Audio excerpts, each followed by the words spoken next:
رب هب لي من الصالحين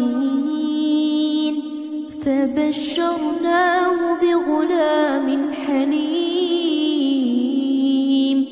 فلما بلغ معه السعي قال يا بني إني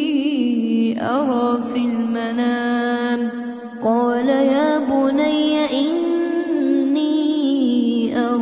المنام أني أذبحك فانظر ماذا ترى قال يا أبت افعل ما تؤمر ستجدني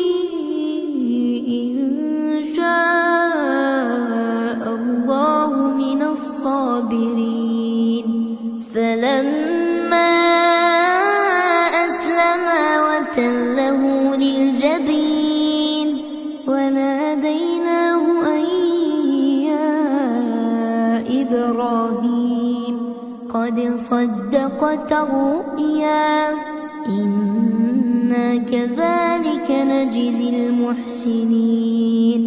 إن هذا لهو البلاء المبين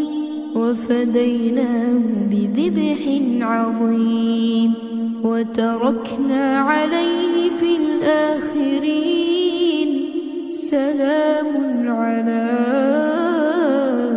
إبراهيم